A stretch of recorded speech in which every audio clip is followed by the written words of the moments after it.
नमस्कार, आपके साथ मैं हूं सबीना तामंग देशमुख। आप देख रहे हैं देश के नंबर 1 हिंदी न्यूज चैनल का नंबर 1 शो कच्चा चिट्ठा। कच्चा चिट्ठा की शुरुआत एक ऐसी खुफिया रिपोर्ट से जिसने इजराइल अमेरिका के भी होश फाख्ता कर दिए हैं। रिपोर्ट भी किसी और ने नहीं, अमेरिका की एक बहुत ही बड़ी एजेंसी ने दी। रिपोर्ट यह है कि हमास ने गाजा के मलबे में मौत की भट्टी जला रखी है।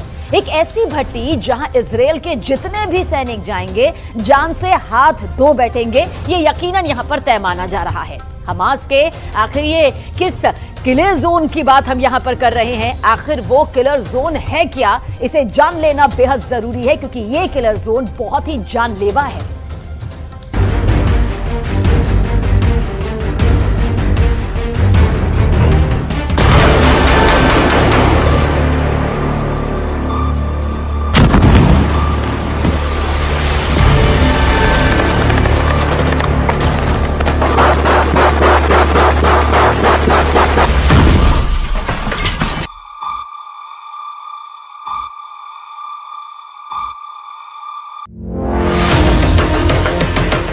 गाजा में घुसे इजराइल के कमांडो किसके निशाने पर हैं?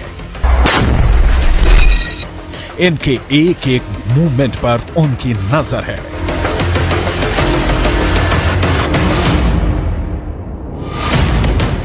ये जहां भी जाते हैं उनके टारगेट पर रहते हैं।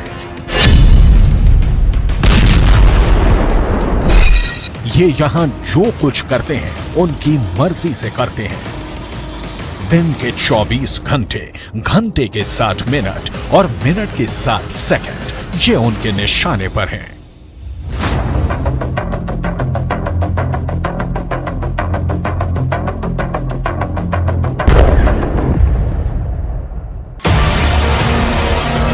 ऐसा सिर्फ ग्राउंड ऑपरेशन में शामिल सेना के साथ ही नहीं है, इनके टैंक भी टारगेट पर हैं।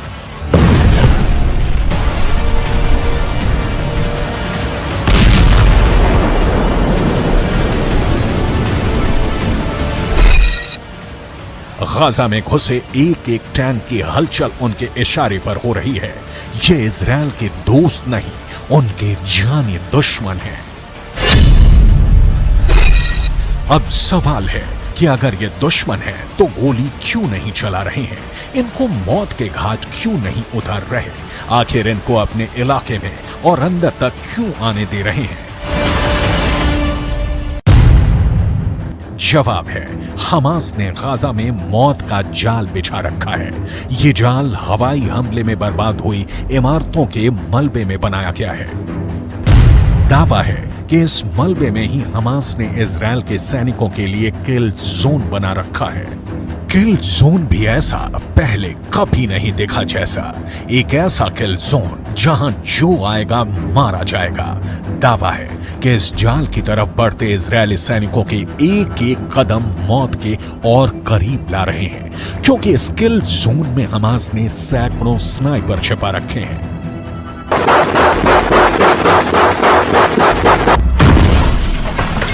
चौंक गए ना ये सुनकर? ये खुफिया रिपोर्ट ही चौंकाने वाली है। दावा है कि गाजा में ग्राउंड ऑपरेशन करने घुसी सेना के ये एक एक कदम मौत की तरफ बढ़ रहे हैं। हमास की एक खुफिया वॉर प्लान लीक हुई है। इस प्लान में इजराइल के सैनिकों को मौत के जाल में फंसाने वाली उनकी खौफनाक रणनीति का पता चलता है। इस रणनीति में सिर्फ इजराइल के सैनिकों के लिए ही मौत का जाल नहीं बिछाया गया है, इजराइल के टैंकों को तबाह करने का खुफिया इंतजाम किया गया है। खुफिया रिपोर्ट की माने तो हमास ने हवाई हमले के मलबे के नीचे विस्फोटक छुपा रखा है, जिसका इस्तेमाल हमास इजराइल की टैंकों को उड़ाने के लिए कर सकता है। जब भी टैंक मलबे के करीब से गुजरेंगे, मलबे में जमा बारूद में विस्फोट होगा और आसपास मौजूद सैनिक से लेकर टैंक तक सब कुछ जलकर खाक हो जाएगा। सवाल है, क्या यह सच में होने वाला है?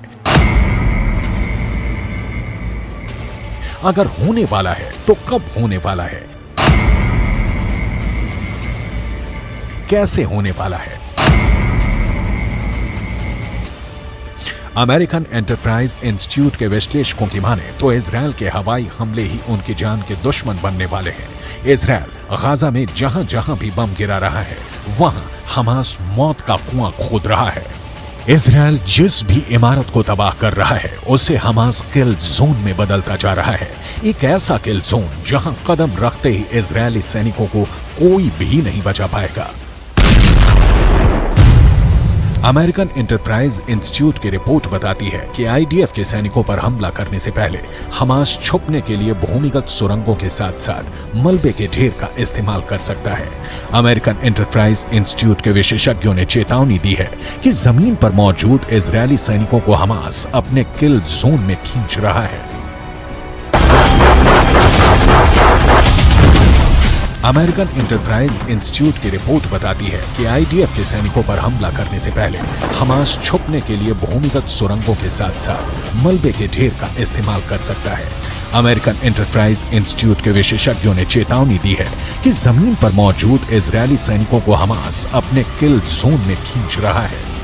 अमेरिकन एंटरप्राइज इंस्टीट्यूट के विश्लेषकों ने दावा किया है कि गाजा में बिखरा पड़ा इमारतों का मलबा हमास के स्नाइपरों के लिए एक अभेद कवर देने वाला है, जिसका इस्तेमाल कर हमास के स्नाइपर इजरायल के सैनिकों के लिए काल बन सकते हैं। अमेरिकन एंटरप्राइज इंस्टीट्यूट की रिपोर्ट की माने तो गाजा में बिखरा मलबा इजरायल की ग्राउंड ऑपरेशन वाले मिशन को कमजोर कर सकता है, क्योंकि हमास के स्नाइपरों के मलबे में छिपे होने के चलते इजरायली सैनिकों के लिए जमीन पर नेविगेट करना मुश्किल हो जाएगा और ये हमास के लिए फायदेमंद साबित होगा, क्योंकि हमास ने गाजा में एक नहीं सैकड़ों किल जोन बना रखे हैं, जिसकी झलक इस सैटेलाइट तस्वीर में दिख जाती है।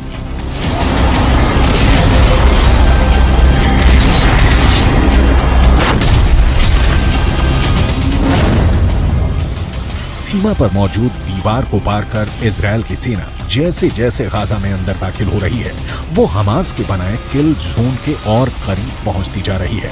सैटेलाइट तस्वीर में पीले रंग के जो तीर के निशान बने हैं वो इजरायल के सैनिकों के गाजा में दाखिल होने वाले रास्ते हैं, लेकिन अमेरिकन एंटरप्राइज इंस्टीट्यूट की रिपोर्ट की माने तो ये रास्ते इजरायल के सैनिकों को हमास के किल जोन की तरफ ले जा रहे हैं।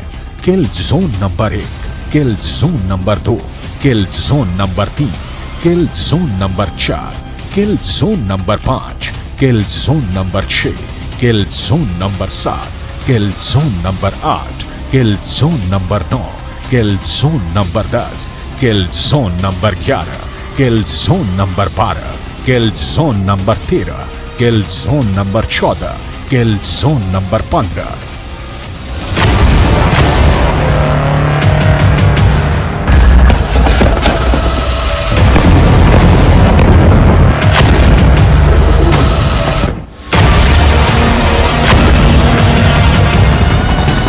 इजरायल ने दावा किया है कि पिछले 24 घंटे में इजरायल ने हमास के 450 ठिकानों पर लड़ाकू विमानों से हमला किया है। ऐसे में अगर अमेरिकन एंटरप्राइज इंस्टीट्यूट की रिपोर्ट की माने तो इजरायल ने पिछले 24 घंटे में ही हमास को 450 किल जोन बनाने का मौका दे दिया है। गाजा के नक्शे में आप देखेंगे उत्तरी इलाका जहां इस वक्त इजरायल की सेना मौजूद है। उसने उत्तरी छोर से आगे बढ़ते हुए कई किलोमीटर दक्षिण तक ऑपरेशन चलाया हुआ है। वहीं इजरायल की सेना ने दूसरा मोर्चा उत्तरी छोर से 10 किलोमीटर नीचे खोला और यहां से उसकी सेना गाजा को चीरते हुए भूमध्य सागर तक पहुंच गए। यानी अब उत्तरी गाजा दक्षिणी गाजा से पूरी तरह से कट चुका है। बीच में इजरायल के फोर्स है और अब सबसे ज्यादा आबादी वाला उत्तरी गाजा पूरी तरह से घिर चुका है। यहीं पर गाजा के बड़े अस्पताल हैं जैसे अल शिफा अस्पताल, अल कुद्स अस्पताल और एक इंडोनेशियाई हॉस्पिटल भी है। ये वो जगह है जहां पर हजारों लोगों ने आसरा लिया हुआ है। यानी अमेरिकन एंटरप्राइज इंस्टीट्यूट के विश्लेषकों के मुताबिक गाजा की धरती पर बिखरे मलबे में हमास की सेना जमी हुई है। इस मलबे वाले इलाके में अगर इजरायल की सेना घुसी तो उसका सामना हमास के स्नाइपरों से होगा। इजरायल की सेना अपने मरकावा टैंक के साथ गाजा में दाखिल हो रही है। इजरायल का मरकावा दुनिया के सबसे सीक्रेट टैंक के रूप में पहचाना जाता है, जिस टैंक के खिलाफ अचूक माने जाने वाली मिसाइल भी नाकाम हो जाती है। लेकिन गाजा का दावा है कि वो इन टैंकों को भी फोड़ सकता है। हमास की इस तैयारी को देखिए। ये तैयारी गाजा में स्ट्रीट फाइट के लिए हो रही है। इजराइल की फौज जब गाजा के बीचों बीच पहुंचने की कोशिश करेगी तो उसके सामने इस तरह का चैलेंज होगा।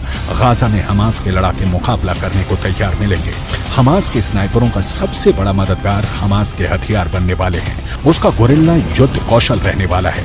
इजराइल की सेना के लिए सबसे खतरनाक फ्रंट गाजा की संकरी गलियां बनने वाली हैं, क्योंकि वो लड़ाई गाजा के मोहल्लों में होगी, गाजा के चौक पर होगी। कमरों से गोलियां दागी जाएंगी, सड़कों पर बख्तरबंद गाड़ियां मोर्चा संभाल लेंगी, एंटी टैंक मिसाइलों से बारूद बरसाएंगी, हैवी मशीन गन दनादन चलेंगी।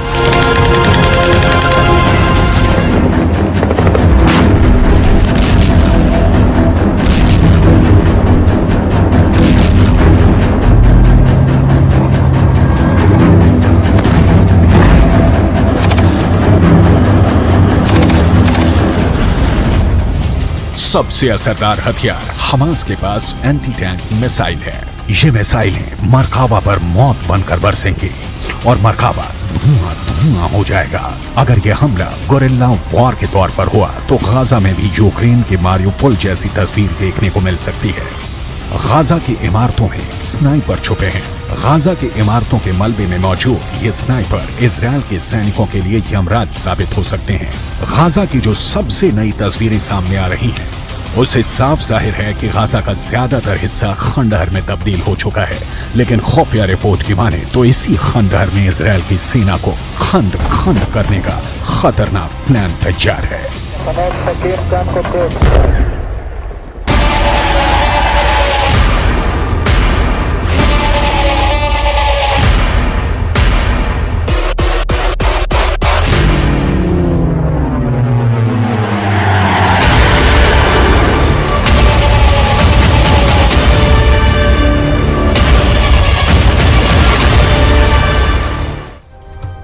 हमास के किलर गाजा में चप्पे चप्पे पर फैल गए और अब हिजबुल्लाह को लेकर जो रिपोर्ट सामने आई है उसे नेतन्याहू को बेहद परेशान कर दिया। उत्तर कोरिया और हिजबुल्लाह के बीच पक्की दोस्ती देखकर नेतन्याहू के साथ बाइडेन को भी लग रहा है कि इस युद्ध में परमाणु बम की एंट्री हो सकती है।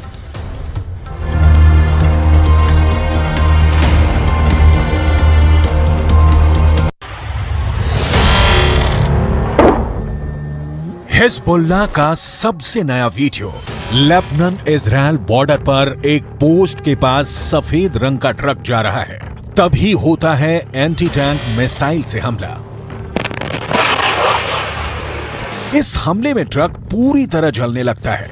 उसमें क्या था ये कोई बताने को तैयार नहीं, लेकिन बाद में इजराइल की पोस्ट पर अचानक हरकत बढ़ जाती है। कुछ लोग भागते हुए नजर आते हैं। हिजबुल्लाह के इस पिन पॉइंट अटैक ने इजराइल में बहुत बेचैनी पैदा कर दी है।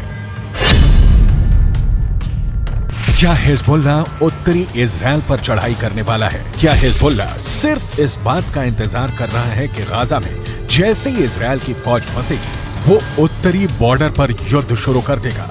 हिजबुल्लाह के हमले का सही वक्त क्या हो सकता है? इसे लेकर नेतन्याहू से लेकर बाइडेन दोनों पसोपेश में हैं।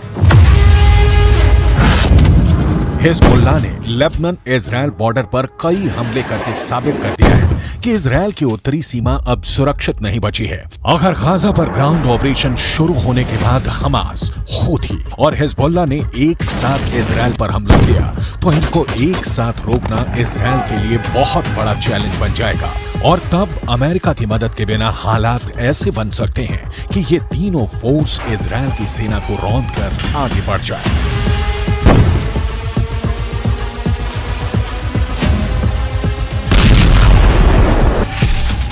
गाजा में हमास के लड़ाकों की तादाद 40 से 50 हजार के करीब है। उत्तर की तरफ लेबनान में मिलिशिया हिजबुल्लाह की तादाद 1 लाख से ज्यादा है। इनके सामने इजराइल में एक्टिव और रिजर्व फोर्स मिलाकर 6 लाख से ज्यादा सैनिक हैं।